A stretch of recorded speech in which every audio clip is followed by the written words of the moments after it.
Welcome to JB maths in Telugu. నేను మీ పవన్. అందరికీ నమస్కారం. ఇవాళ టాపిక్ వచ్చేసరికి ట్రిగ్నోమెట్రీ ఫార్ములాస్ అసలు ఎలా గుర్తుపెట్టుకోవాలి అనేది నేను మీకు క్లియర్గా ఎక్స్ప్లెయిన్ చేస్తాను. సో ఈ టాపిక్ మీకు ఫుల్గా అర్థం కావాలంటే ప్రీవియస్గా నేను ఆల్రెడీ వీడియోస్ చేశాను. డిస్క్రిప్షన్లో అయితే వాటి లింక్స్ ప్రొవైడ్ చేస్తాను. మీరు వెళ్ళి అది చూసి వచ్చాక ఈ వీడియో చూడండి, మీకు క్లియర్గా అర్థమవుతుంది. సో లేట్ చేయకుండా వీడియోలోకి అయితే వెళ్ళిపోదాం. Let's begin the video. First నేను ఆల్రెడీ ట్రిగ్నోమెట్రీలో ఉన్నటువంటి పైథాగరస్ ఐడెంటిటీస్ గురించి చెప్పాను. మీకు ఆ వీడియో అయితే డిస్క్రిప్షన్లో ప్రొవైడ్ చేస్తాను. మీరు వెళ్ళి అది చూసి వచ్చాక ఈ వీడియో చూడండి. ట్రిగ్నోమెట్రీలో ఆడ్ అండ్ ఈవెన్ ఫంక్షన్స్ ఉంటాయి. సో ఈవెన్ ఫంక్షన్ అంటే ఏంటి, ఆడ్ ఫంక్షన్ అంటే ఏంటి చూద్దాం. ఈవెన్ ఫంక్షన్స్ ఏమని చెప్పుకున్నాం? Cos theta, sine, secant theta. Cos and secant theta. ఎందుకు థీటా బదులుగా మైనస్ థీటా రీప్లేస్ చేసినా సరే కాస్ థీటా వస్తుంది. ఓకేనా? Secant theta, cos theta even functions. Next odd functions వచ్చేసరికి sine theta, tan theta, cot theta, cosecant theta. Remaining అంటే cos theta, secant theta వదిలేసి మిగతావన్నీ ఆడ్ ఫంక్షన్స్.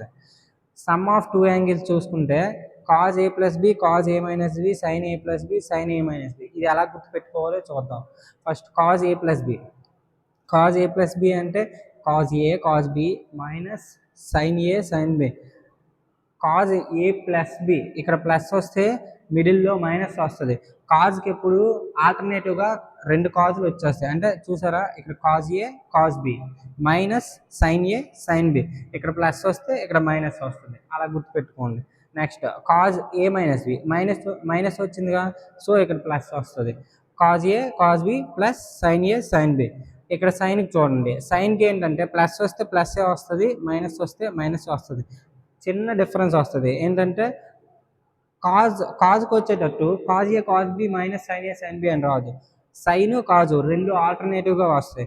సైను కాజు sign అంటే sine A cos B plus cos A sign B.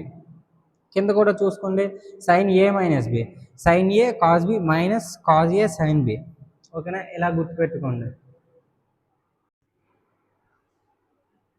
So ఏంట్రా వీడు formulas ఎలా వచ్చాయో చెప్తాడని అనుకుంటే ఇలా రాసి గుర్తుపెట్టుకోమంటారు నేను అనుకోవద్దు. అసలు ఈ ఫార్ములాస్ ఎలా వచ్చాయని మనం ఇప్పుడు చెప్పుకోవాలంటే చాలా టైం పట్టుద్ది. సో నేను చెప్పినట్టు మీరు గుర్తుపెట్టుకోండి. ఈవెన్ ఫంక్షన్స్ అంటే కాస్ థీటా, సీకెంట్ థీటా. థీటాకి బదులుగా మైనస్ థీటా రీప్లేస్ చేసిన సేమ్ ఫంక్షన్ అంటే కాస్ థీటా వస్తుంది. సీకెంట్ కూడా సేమ్. ఇక్కడ ఆడ్ ఫంక్షన్స్లో సైన్ థీటాకు బదులుగా మైనస్ థీటా పెడితే ఇక్కడ చూడండి మైనస్ సైన్ థీటా వచ్చింది. అలా అందుకు ఆడ్ ఫంక్షన్స్ అని అంటాం.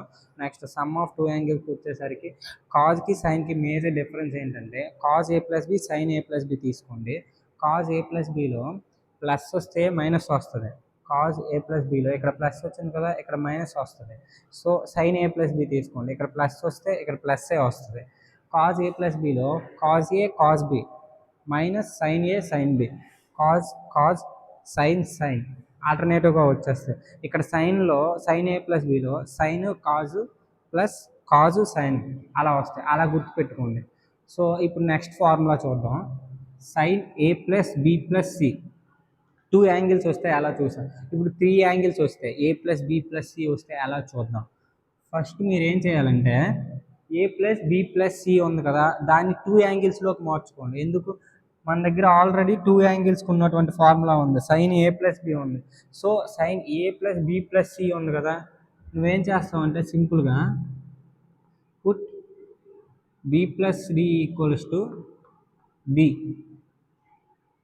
Plus D equals to capital D అని అనుకున్నప్పుడు ఇక్కడ ఏమొస్తుంది?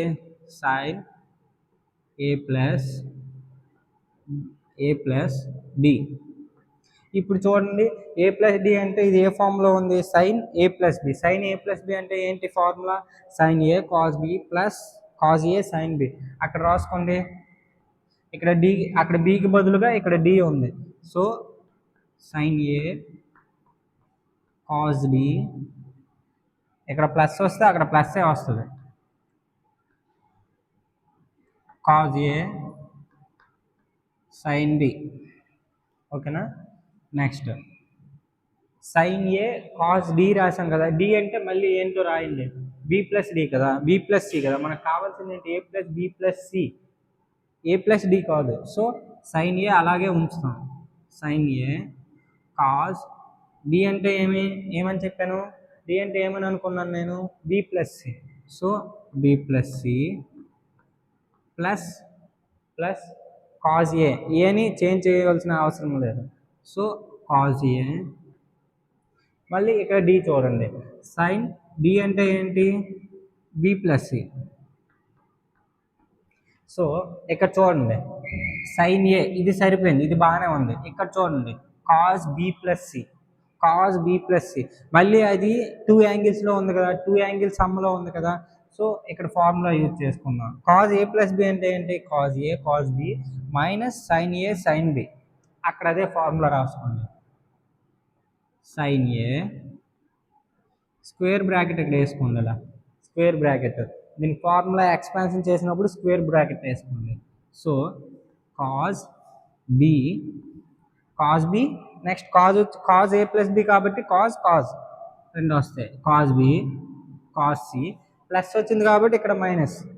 So minus sign A sign B. ఇది only cos B plus C value. So next plus ఉంది కదా, ప్లస్ వేసుకోండి. నెక్స్ట్ కాజ్ ఏ చేంజ్ చేయవలసిన అవసరం లేదు. So cos A into sine B plus C, sine B plus C మళ్ళీ sine A plus B ఫామ్లో ఉంది. సైన్ ఏ ప్లస్ బి అంటే ఏంటి? Sine A cos B plus cos A sign B. So అక్కడ formula రాసుకోండి, square bracket వేసి next sine B plus C, sine B plus C కదా, plus వస్తే అక్కడ ప్లస్ వస్తుంది. సైన్కి ఎలా వస్తుంది? Sine B cos C plus cos C sine B, sine B cos C plus cos B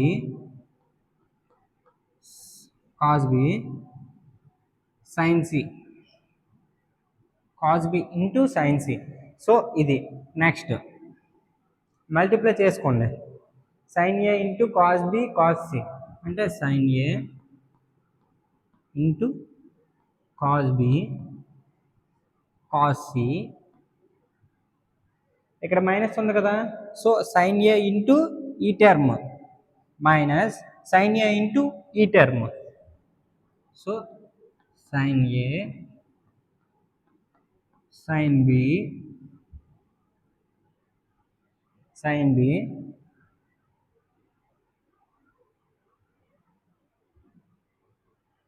చిన్న పొరపాటు జరిగింది ఇక్కడ. కాజ్ బి ప్లస్ సి అంటే ఏంటి? Cos B cos C minus sine B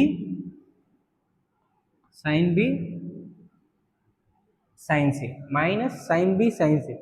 so ఇది చేంజ్ చేసుకోండి, sine B sign C formula based కదా, అలా వేస్తాను.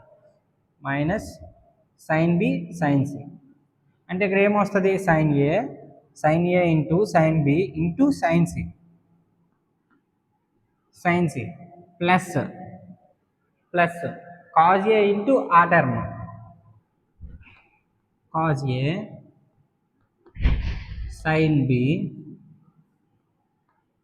Cause C plus next cos A into ఈ term. So cos A cos B sign C. So ఇక్కడ formula చూడండి, formula ఎలా వచ్చిందో. Sine A cos B cos C sine A వచ్చింది. మిగిలిన రెండు టర్ములు ఏంటి? కాజు బీసీ. నెక్స్ట్ ఇక్కడ అన్ని సైన్ టర్ముల్లో ఉన్నాయి.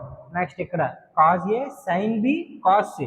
దీనికి ఆల్టర్నేటివ్గా ఉన్నట్టుంది చూడండి, సైన్ ఏ అయిపోయింది కదా, sin B next sin C. దీన్ని మనం ఎలా రాస్తామంటే సిగ్మా ఫార్మేట్లో రాస్తాం. సిగ్మా ఫార్మేట్లో రాసాము అంటే అది ప్లస్, అంటే ఆల్టర్నేటివ్గా వచ్చేటటువంటి కన్సిక్యూటివ్ నెంబర్స్ అవని, లేకపోతే ట్రిగ్నోమెట్రీ ఫంక్షన్స్ అవని, దేన్నైనా సరే మనం అలా రాసుకుంటాం. అంటే ఇక్కడ ఏమని రాయొచ్చు? ఫస్ట్ టర్మ్ ఇది రాసుకోండి, sigma of sin A cos B cos C. ఈ టర్ము ఈ 3 టర్ములకు సంబంధించినటువంటి టర్ము. ఇంకా రిమైనింగ్ ఏముంది? ఈ టర్మ్ ఉంది, minus sign A sign B sign C.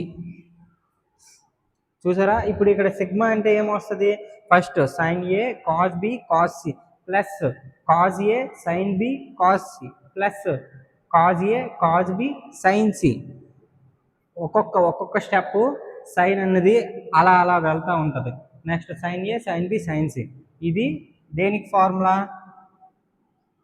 Sine A plus B plus C.